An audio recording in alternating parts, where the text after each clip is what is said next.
Bismillahirrahmanirrahim. Assalamualaikum warahmatullahi wabarakatuh. Waalaikumsalam warahmatullahi wabarakatuh. Bismillah, alhamdulillah, wassalatu wassalamu ala rasulillah, wala haula wala quwata illa billah. Alhamdulillah, kembali bersama Ngaji ID dalam acara podcast Restart, ya, dimana kita akan membahas suatu tema yang penting, tema yang menarik, yang juga dibahas, diobrolin dengan serius tapi santai tapi serius. Gimana maksudnya? Sersan. Nah, saya tidak sendiri di sini, ditemani rekan saya ada Kang Majid. Kita berdua akan memandu jalannya podcast ini. Ya. Temanya adalah apa, Kang? Temanya ideologi. Ada siapa aja nih yang sudah hadir? Nah, sudah hadir ini ada Kang Dedi, Kang Mugi, dan Kang Ipal. Ya. Kang Mugi, Kang. Kasih contoh, Kang. Negara-negara yang memakai ideologi yang tiga tadi gitu saat ini. Ya, palingan untuk kita pahami ya bahwasanya yang memang memakai ideologi kapitalis itu kan yang kita termasuk itu kan Amerika ya. Memang Amerika itu kan memakai ideologi kapitalis. Terus ada beberapa negara juga yang memakai ideologi mungkin sekuler atau yang disebut dengan misalnya yang lainnya. Terus termasuk tadi di ideologi juga ada yang mengatakan bahwa demokrasi juga termasuk ideologi yang dianut oleh negara Indonesia ini. Maka banyaknya pemikiran itu kan pasti kan ada pro kontranya ya. Tapi mengenai plus minusnya dari beberapa ideologi tadi, kalau ideologi komunis tadi kan mengatakan bahwa kalau semisalkan di negara yang fokus kepada keuntungannya atau mungkin kalau asas manfaatnya, itu kan ada di Amerika. Kalau semisalkan ada untungnya ya akan dijalankan, tapi kalau nggak ada untungnya ya akan dibabat habis. Nah, kalau di Indonesia itu ya sama juga, pronya ke kapitalis gitu. Jadi kalau kebanyakan sekarang baik di negara yang berkembang maupun negara yang maju, itu kebanyakan seluruh dunia ya kapitalis. Karena asasnya itu ya manfaat. Kalau ada manfaatnya ya diambil, kalau nggak ada. Nah, mengapa kok mulai tadi ya dari Mas Ivan dari awalnya, kenapa kok munculnya dari abad 18 atau 19 yang disebutkan ideologi tadi, termasuk sudah berganti mengenai terakhir itu Islam, dan bahkan sekarang di abad 21 ya mulai hilang karena tadi. Bahkan saya pernah membaca jurnal itu dari abad yang ke-14 mulai kemundurannya mengenai Islam. Jadi nggak cuma ke abad 18 tapi ke-14 dia mundur karena tadi menyusupnya ideologi yang memang Islam itu sudah dihilangkan. Terus sesuatu yang dianggap baik menurut mereka itu nggak wajar atau mungkin menyimpang. Makanya 100-200 tahun nah mulai runtuhnya itu kan kita paham bahwa di 1924. Tapi sebelum 1924 itu ya ideologi Islam itu runtuh, sebelumnya udah ratusan tahunnya lalu udah terkontaminasi oleh ideologi kapitalis tadi.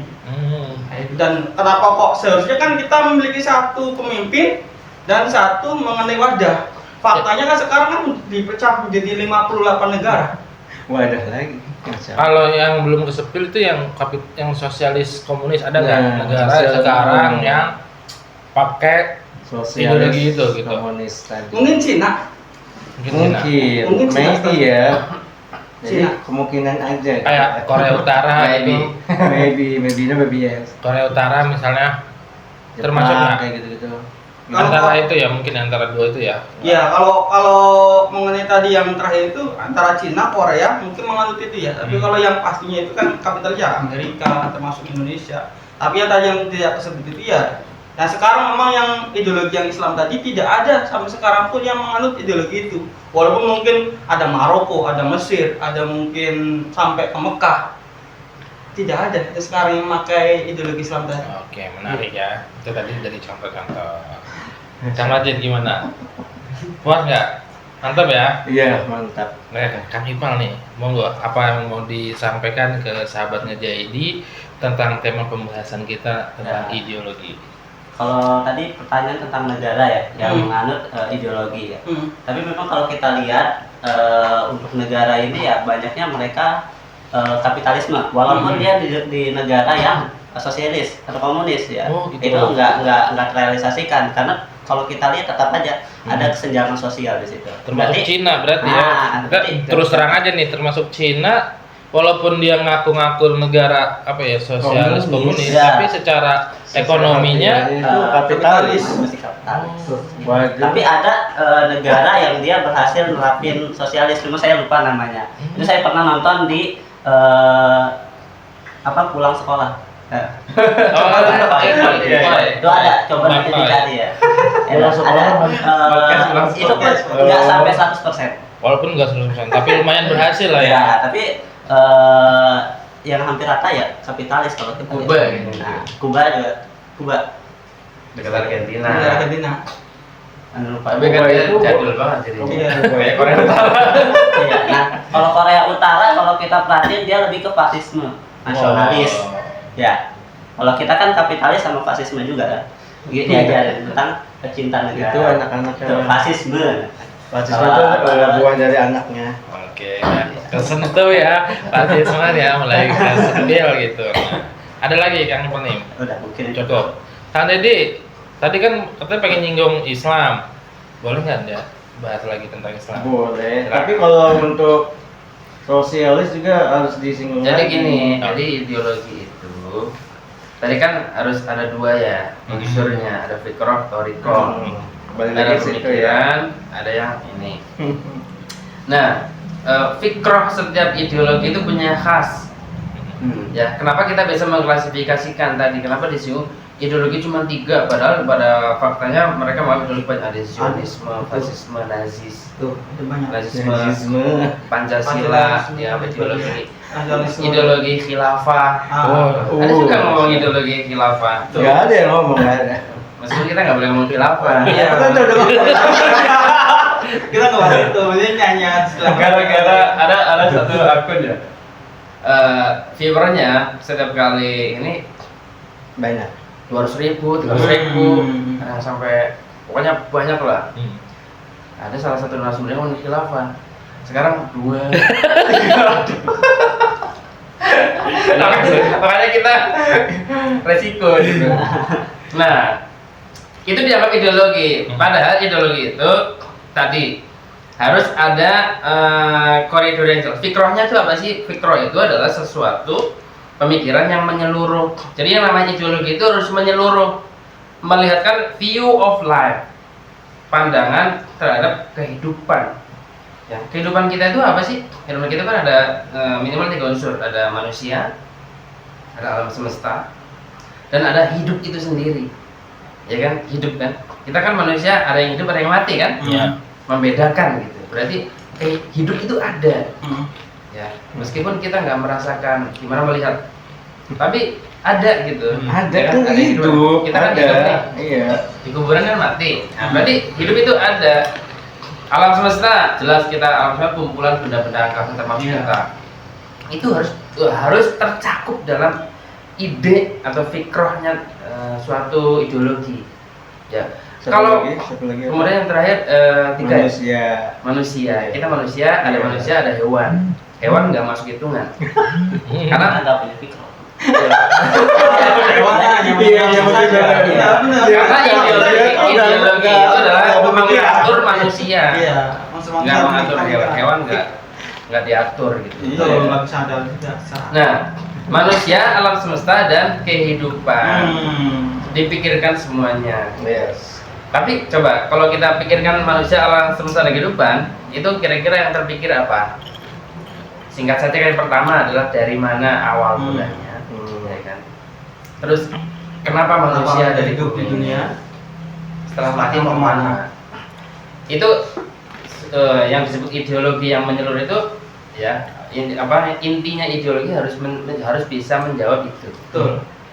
Dan memang kalau kita pelajari semua hanya 3 tadi yang bisa menjawab: Islam, sekuler tadi, sekuler dan kapitalis dan sosialis. Komunis. Misalkan Islam jawab dari mana alam semesta? Dari Allah SWT. Untuk apa manusia diciptakan di muka bumi? Untuk ibadah kepada Allah sebagai konsekuensi makhluk Allah. Betul. Karena kita diciptakan sama Allah ya harus taat sama Taat Allah. Allah. Berarti kalau orang ideologinya Islam di dunia ini taat sama Allah kan, konsekuensi loh. Ya. Konsekuensi dari pemikiran dia. Iya. Ya, nanti kita bisa menghitung nih, kalau manusia nggak taat sama Tuhannya, berarti dia ideologinya bukan Islam gitu. Meskipun mengaku Oh, betul. berideologi Islam. Akan kemana setelah hidup? Awal dari Islam ada 2 surga neraka. Kalau taat masuk surga, maksiat masuk neraka. Simple. Yang kedua sekuler. Sekuler itu dari mana manusia berasal? Dia mengakui adanya Tuhan. Dari Tuhan. Diciptakan sama Tuhan. Meskipun mengakomodir pemikiran nggak ada Tuhan juga nggak masalah. Untuk apa? Di muka bumi ini, ya orang sekuler tidak mau diatur dengan aturan Tuhan. Jadi bebas. Karena aturan Tuhan pernah diterapkan di Eropa tadi disinggung sama Kang Ipal, ternyata dolim. Wah Tuhan, dia merasa nggak benar nih kalau pakai aturan Tuhan, maka Amerika. cendekiawan mereka nggak boleh pakai aturan Tuhan. Aturan Tuhan cukup di masalah ibadah ritual saja. Iya betul Mas. Sedangkan ibadah dunia aturan dunia mereka bikin aturan sendiri. Itu dia hancur kayak. Nah, akan kemana setelah mati? Setelah mati mereka nggak mikirin. Ya, mereka berpikir masuk surga semuanya karena semua agama sama menuju kepada Tuhan yang sama aslinya. Cuma caranya aja yang berbeda. Itu kan sering kita dengarkan ya. Iya. Misalkan agama Islam sama agama Buddha misalkan. Sama-sama nyembah Tuhan cuma berbeda aja. Beda dari yang Nanti ujungnya lainnya. sama. Beda bentuknya. Bentuknya. Kalau Buddha kan nyembah patung. Ada bentukannya. Kita kan kalau sama. kalau kita nggak ada. Tapi yang dituju Tuhan kan. Iya. Nah, itulah menurut orang-orang sekuler. Kasihan ya. Ya, bagi mereka Bagi itu mereka kepercayaan gitu. mereka, ideologi mereka. Sedangkan komunis lebih parah lagi. Nggak percaya Tuhan, Berarti sebelumnya dari mana? sebelumnya dari materi, jadi Materi tercipta ke dari materi ketiadaan, lagi. Iya. tercipta dari ketidakadaan. Jadi sesuatu yang tidak ada menciptakan sesuatu yang Yang ada. ada. Coba. Bing. Lah itu Big Bang juga kayaknya. Big Bang ada yang percaya. Untuk apa di dunia? Hampir sama dengan kapitalis atau sekuler. Di dunia itu ya tidak mau diatur dengan aturan agama apapun karena nggak percaya sama Tuhan. Untuk bersenang-senang saja. Iya. Untuk menikmati materi, mengumpulkan materi sebenarnya. Akan kemana setelah mati jadi materi lagi? Nggak percaya akhirat. Nah kan selebihnya ideologi yang tadi disebutkan fasisme, nazisme, Pancasila sebagainya. itu cabang dari 3 pemikiran itu. Pemikiran Misalkan Pancasila itu sebenarnya cabang dari Pancasila itu cabang dari kapitalis juga sekulerisme karena dia mengakomodir pemikirannya nggak mau diatur dengan aturan Tuhan. Buktinya anggota DPR, misalkan anggota DPR ketika di dalam gedung MPR membahas agama, mereka protes nggak? Pasti protes. Gitu. Meskipun kalau doa pakai agama, itu kan Disumpah? ibadah, disumpah pakai Al-Quran. Itu gimana nggak sesuai? Tapi ketika kerja nggak pakai Al-Quran. bahkan malam melanggar atau menyimpang. Berarti secara tidak langsung mereka melaksanakan sekulerisme. Nah, tadi kalau berbicara masalah negara, memang kapitalisme atau sekulerisme diemban oleh negara. Salah satunya yang paling kuat Amerika. Disebarkan melalui tadi demokrasi. Sehingga Amerika menguasai negara-negara lain di dunia ini melalui sistem demokrasi. Gitu. Nah, sedangkan ideologi sosialisme, komunisme itu diemban juga saat ini ya, salah satunya Korea Utara tadi, Cina. Meskipun Cina sekarang sistem ekonominya sudah ikut kapitalis. Meskipun ideologi mereka dasarnya adalah komunis. Rusia ya, jadi Amerika, Korea Utara, Cina, Rusia. Sebelumnya jenengkot komunisme itu adalah Uni Soviet yang diemban oleh Uni Soviet yang sempat menguasai Eropa. Berjaya juga ya, pernah ya. Tapi cuma selama 60 tahun. Jadi ideologi komunisme itu sudah rusak dari dalam. Karena dari pemikiran awal tidak percaya kepada Tuhan, itu sudah menghancurkan fikrah mereka sendiri. Maka Uni Soviet hanya berdiri cuma 60 tahun udah hancur lagi. Dan tidak ada negara komunis itu yang hidupnya makmur, enggak. Nah, sedangkan kapitalis itu ya ideologi bunglon lah ibaratnya. Iya, bisa. Ya, agama oke, kalau menguntungkan tadi kalau ada manfaatnya, kalau nggak ada manfaatnya enggak. Oke. Nah, sedangkan Islam, ideologi Islam itu adalah ada di kepala-kepala umat Islamnya. Kita kan punya nih, oh ini kita harus diatur dengan aturan Allah. Tapi tidak ada negara yang menerapkannya. Jadi hanya pemikiran yang ada di kepala. Tidak ada reformnya.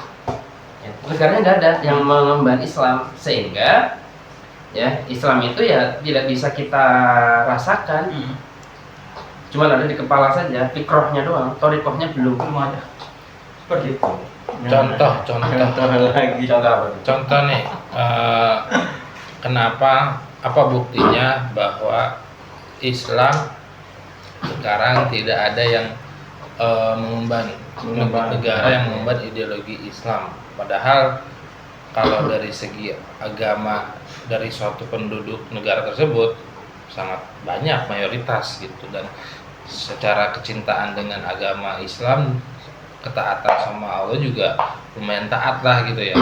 lumayan Kan.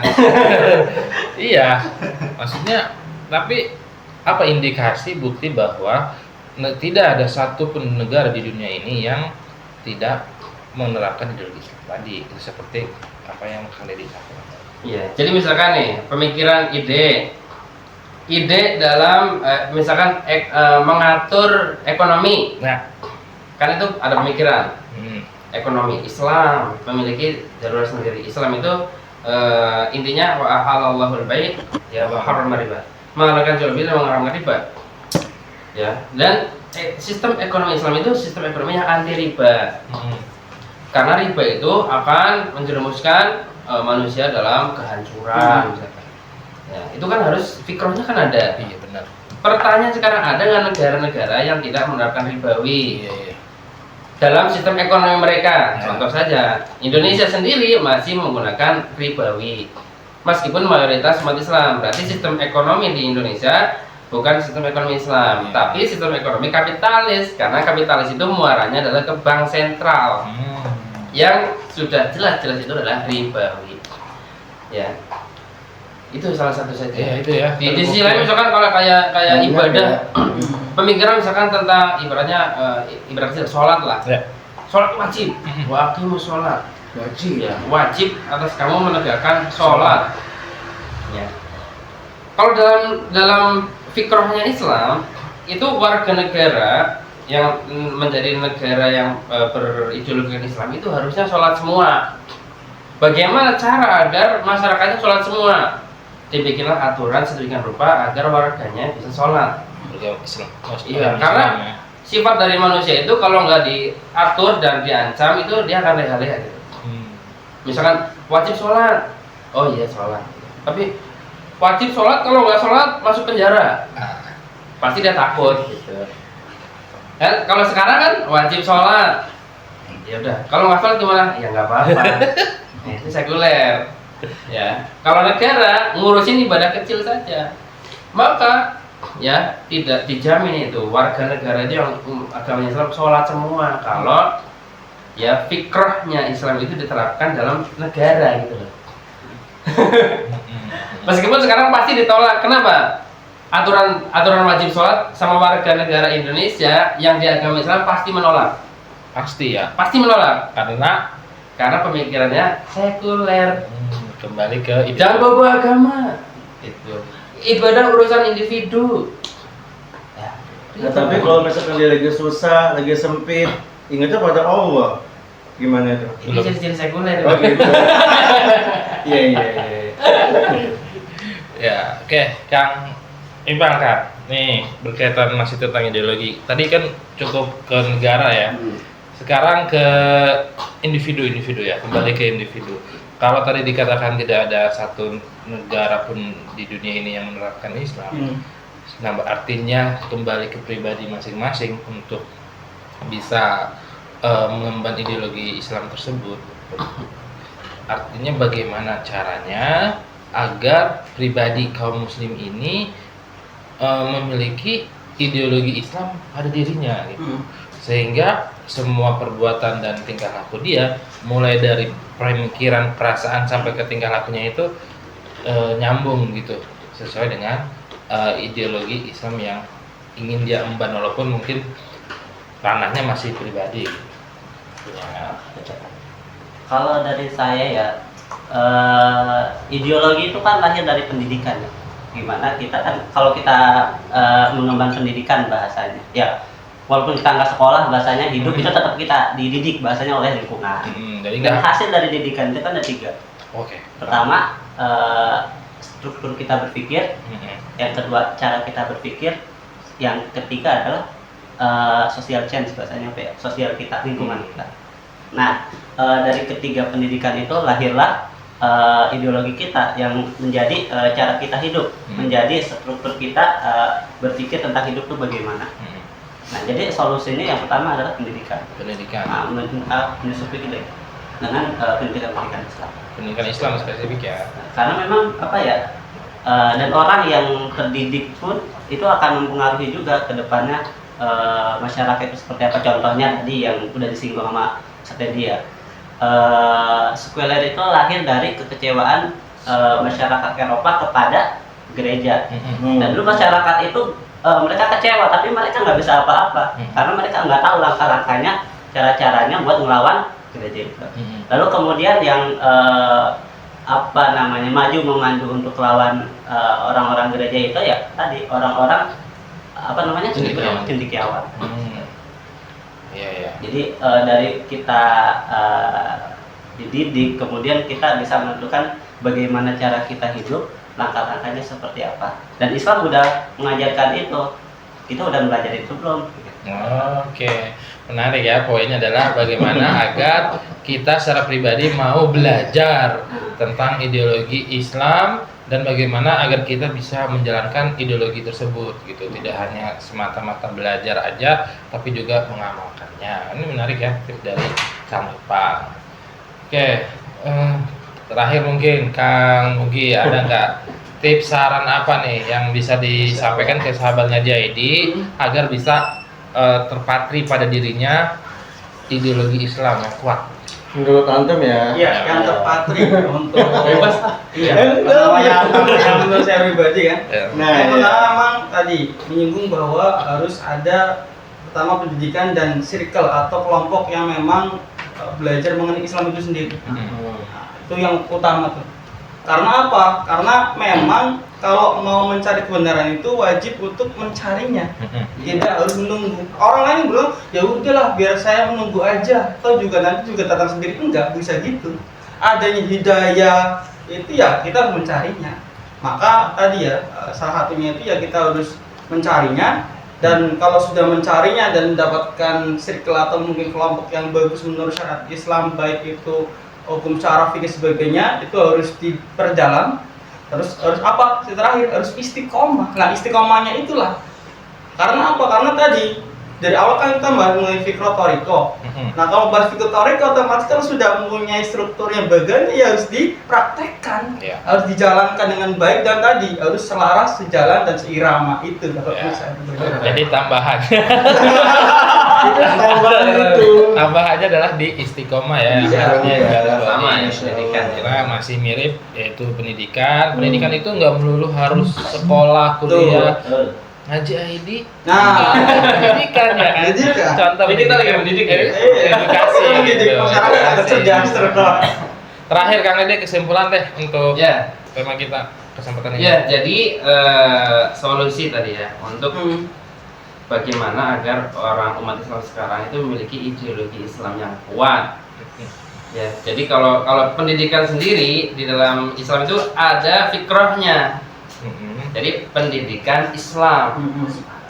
Ya, thoriqahnya adalah mengatur kurikulum. Jadi dalam Islam itu tujuan dari pendidikan Islam itu adalah taqarrub ilallah. Ya, hasil akhirnya itu harus lulusan pendidikan baik dari dasar maupun sampai tinggi itu harus mendekatkan diri semakin dekat dengan Allah. Itu harus. Kalau ada lulusan sarjana S1, S2, S3 ternyata malah jauh dari Allah, berarti gagal pendidikan Islamnya. Ya, itu ciri-ciri pendidikan sekuler. Ya benar. Pendidikan sekuler itu semakin tinggi gelarnya, semakin banyak, semakin benci terhadap Islam. Walaupun kampusnya Islam gitu. Kampusnya namanya Islam. Ngaruh, banget. kalau kamu nggak ngaruh. Insya Allah. Misalkan. Kayaknya bukan hanya kampus, banyak yang embel-embel syariah juga kan, tapi Iya, ya menerapkan. Maka Isinya orang jil. ya, ideologi Islam itu torikohnya satu, Yaitu yaitu penerapan dalam negara. Jadi negara harus dilibatkan dalam berdakwah. Misalkan bagaimana agar pendidikan rakyatnya Islami, ya diatur dengan kurikulum Islami. Siapa yang bisa menerapkan kurikulum Islam? Ya hanya negara. Kalau sekarang di Indonesia kan kurikulumnya bukan Islam kan? Kurikulum Merdeka. Kurikulumnya merdeka. Ganti-ganti terus. Ya maka wajar saja kalau ada yang lulusan sarjana bahkan sampai profesor menolak penerapan Islam karena bukan pendidikan Islam. Maka thoriqah untuk menjalankan ideologi Islam cuma satu, daulah. Negara. Harus ada negara yang mengembannya. Sebagaimana kapitalisme bisa menyebar ke dunia karena ada negara pengembannya yaitu Amerika. Komunisme bisa menyebarkan ideologinya karena ada negara yang mengemban yaitu Cina, Rusia, dan Korea. Bahkan sekarang Pak Prabowo juga udah ikut-ikutan BRIC misalnya. Bukan BRIC istirahat, tapi ekonomi. Oh yang itu. Apa dah yang Ya udah sih. sampai Donald Trump nanti marah-marah. Itu gara-gara apa? Diemban oleh negara. Ya. Islam tidak ada yang mengemban. Maka kita sebagai umat Islam harus ya salah satunya memperjuangkan bagaimana agar Islam itu diterapkan dalam satu daulah gitu. Harusnya sebagaimana dulu Rasulullah SAW memperjuangkan mendirikan daulah Islam. Masya Allah ya. Penutupnya sangat luar biasa sekali ya ini mah. Sangat gurih. Ada penambahan gurih-gurihnya ya gitu. Nah untuk sobat ngaji ID ya dimanapun berada, kok kayak gini sih, kok kayak gitu sih, kok menurut Anda enggak, ya udah bisa komen di bawah. Bisa datang ke sini. Bisa juga datang ke sini nggak apa-apa gitu. Karena memang kita itu menyampaikan sesuai dengan apa yang kita dapat informasinya gitu. Insya Allah kita tuh tidak mengada-ngada real ya, Kang Abdul ya. Walaupun gitu. mungkin bisa bertentangan dengan pemahaman masyarakat pada Itu umumnya. pasti, karena kan harus ada yang namanya Restart. Nah, Pembaharuan restart. Iya. Tema kita restart ini. iya betul. Harus di restart. Iya. Harus di Bukan di reset. Reset hilang. harus ada pembaharuan. Ya mungkin ya. Ya baik, sampai jumpa lagi di episode-episode berikutnya. Terima kasih dan mohon maaf atas segala kekurangan dan kehilafannya. Wassalamualaikum warahmatullahi wabarakatuh. Waalaikumsalam warahmatullahi wabarakatuh. Klik dong. 1 jam ya.